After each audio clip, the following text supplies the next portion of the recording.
Bonjour les enfants de l'école franco-costaricienne. Cette semaine, nous allons continuer avec la lecture de Maître Chat et n'oublie pas qu'on avait déjà commencé quelques exercices. Il y en aura d'autres. Allez, on y va? Donc, est-ce que quelqu'un se rappelle de tout ce qu'on avait dit par rapport à la page de couverture du livre? Attention, première page, la première chose qu'on regarde sur un livre, c'est la page de couverture. Quelles sont les informations que je peux trouver sur, en tout cas, la page de couverture de Maître Chat? Alors, on avait dit que attention, hein, parce qu'on fait un peu une petite révision de ce qu'on avait déjà étudié, hein, ce qu'on avait déjà dit. Le Maître Chat, tout un gros, donc ça me rappelle le titre. Voilà.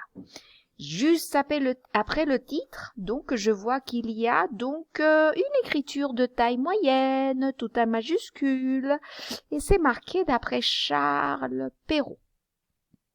On avait dit que ça c'est qui? C'est la personne qui a fait quoi?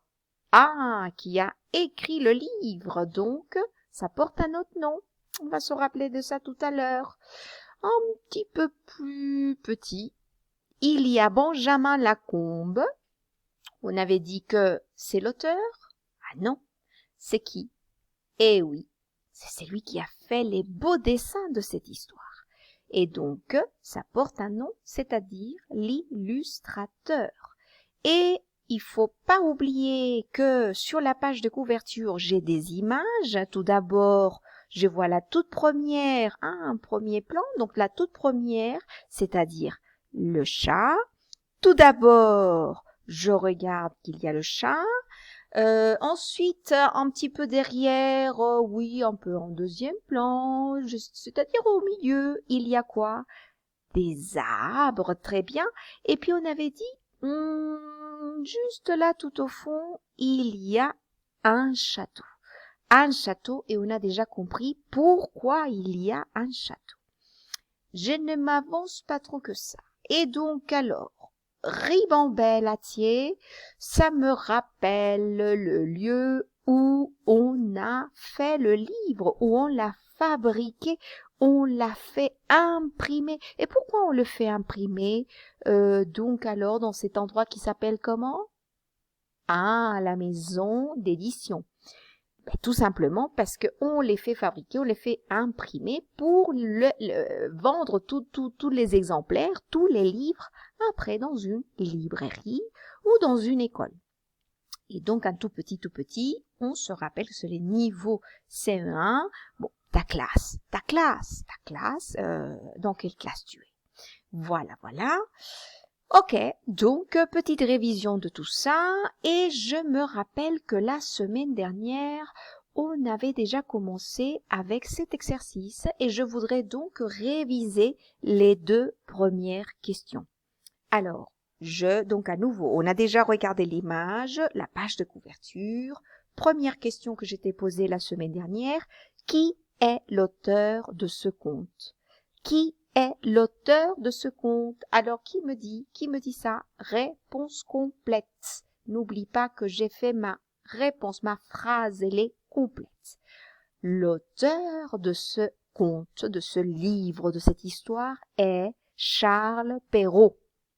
Ah oui, on avait dit que donc l'auteur, ah oui, ben voilà, c'est la personne qui a écrit, qui a imaginé cette histoire dans la tête et qui l'a mise par écrit. La deuxième question que j'étais posée la semaine dernière, pourquoi le plus jeune des fils est-il déçu?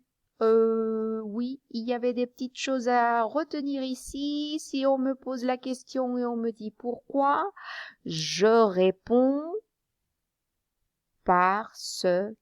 Très bien. Et alors, déçu. Ben, pourquoi il n'est pas très content avec son chat?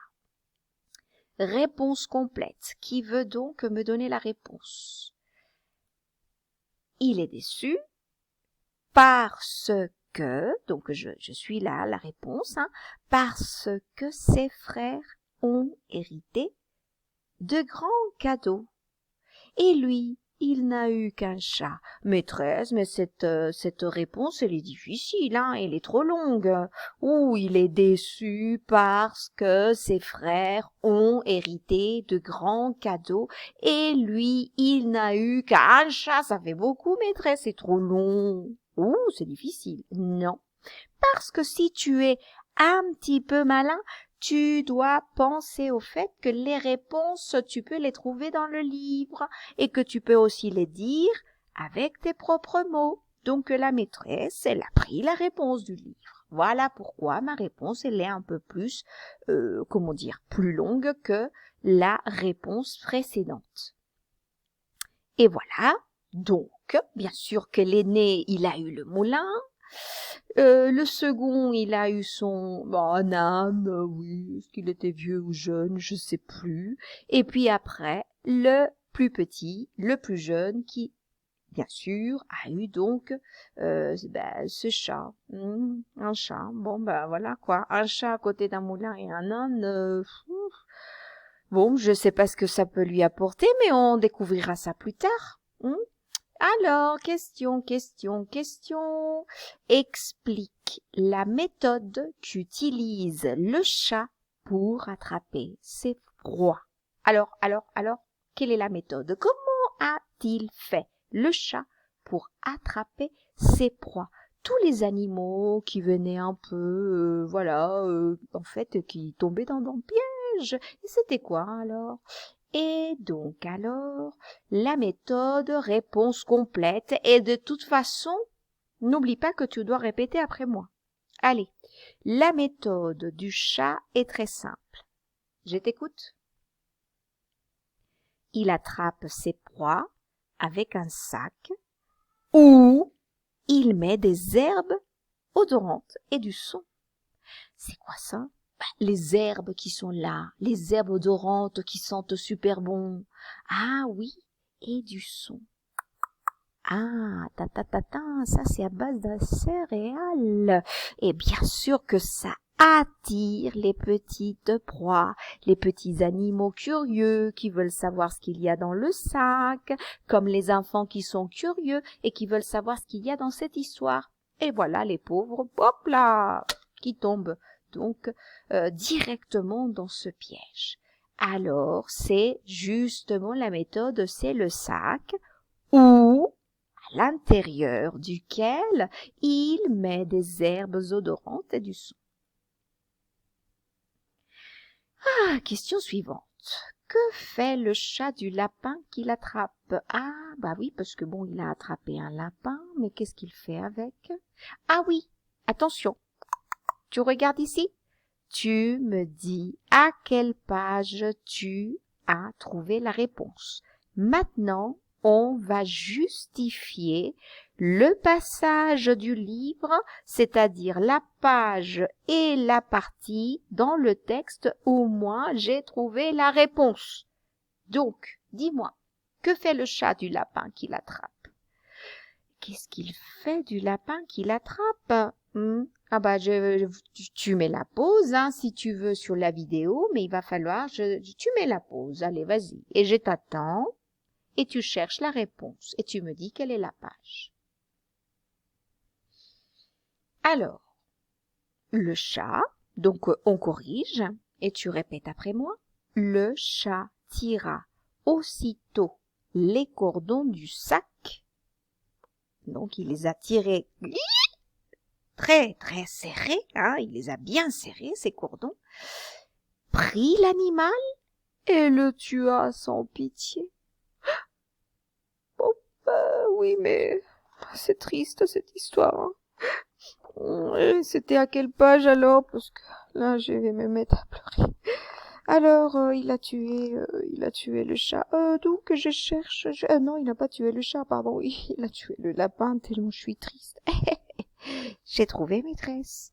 C'est à la page 7. Pourquoi le chat demande-t-il une paire de bottes à son maître? Un chat qui veut porter des bottes Pourquoi faire? Alors, tu justifies. Dis-moi, pourquoi le chat il demande des bottes? Il a demandé des bottes, et tu répètes cette réponse. Il a demandé des bottes à son maître pour aller dans les broussailles. Il y a des choses à savoir là. Les broussailles. Ah oui, d'accord. Ben c'est vrai que moi je ne pourrais pas y aller pieds nus, hein, parce que bon, même si j'ai mis des sandales pour aller dans les broussailles, ouf, ça va me faire mal aux pieds, hein. Bon, ben j'imagine des animaux sauvages, des serpents qui peuvent me piquer les pieds. Quoi d'autre alors? Quels pourraient être les dangers d'y aller dans les broussailles là comme ça, en sandales ou en chaussures ordinaires comme à l'école? Ou soit pieds nus. Ben, regardez cette image. Ben, écoutez, il peut avoir des cailloux, il peut avoir des animaux, des fourmis, des insectes. Je ne veux pas me faire mal. Donc, ben, c'est normal. Il a demandé ses bottes parce qu'il voulait ne pas se faire mal pour aller dans les broussailles. Ben, c'est normal, hein. Et ben voilà, hein, c'est ça, un chat avec des bottes. Oh, un exercice. Oh là là, c'est long ça. Complète les résumés avec les mots manquants. Donc tu prends ton livre. Hein. Allez, vas-y, vas-y. Et donc alors, on va aller à la toute première page.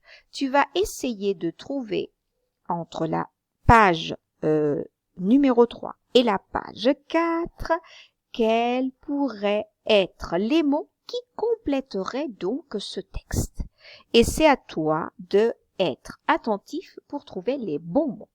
Allez, je lis. Le meunier a... Allez, vas-y, tu cherches, hein, on va corriger après. Le meunier a fils, l'aîné hop, virgule, le second, allez, vas-y, cherche, qu'est-ce qui complète? Et le plus jeune, allez, vas-y, vas-y, hop, ce dernier n'arrivait pas à tu cherches, d'avoir si peu. Lorsqu'il aura, boum, je complète, son chat est fait un, vas-y, il faut chercher aussi à la page 4. Avec sa fourrure, il mourra de... Et voilà, c'est complété? J'espère que tu as noté tout ça dans ton cahier ou sur une feuille, peu importe, mais je veux des bonnes réponses. Donc, on corrige. Alors, tu vas lire ce texte après moi. Le meunier a 3 fils. Et tu vas donc te auto-corriger. Tu me diras si tu as eu plein de points, ou tu as eu des points rouges, ou tu as eu des points... C'est toi, hein? J'espère que tu as eu que des points verts. Le meunier a 3 fils. On continue. L'aîné, le moulin. Le second, l'âne.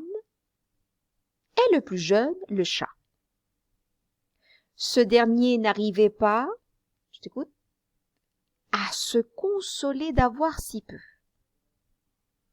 Lorsqu'il aura mangé, son chat ait fait un manchon avec sa fourrure. Allez, on recommence. Lorsqu'il aura mangé son chat, oui, et fait un manchon avec sa fourrure, il mourra de faim. Voilà. Alors, nous allons terminer avec cette image. Pour les enfants qui n'imaginent même pas ce que c'est un manchon, ben le voilà. Donc, c'est-à-dire qu'il imaginait qu'il allait manger son chat, et puis avec la peau, parce qu'il allait le tuer bien sûr pour le manger, hein, il allait pas le manger vivant, avec la peau, bah il se dit, ben au pire, je le mange, et puis je garde sa peau, et donc je me fais une fourrure, avec sa fourrure, c'est-à-dire avec sa peau, je me fais un manchon. Et un manchon, si tu regardes cette image, c'est pour se réchauffer quelle partie quelle partie du corps? Eh ben voilà, c'est pour se réchauffer les mains quand il fait très très très froid. À bientôt pour la prochaine. On n'a pas fini.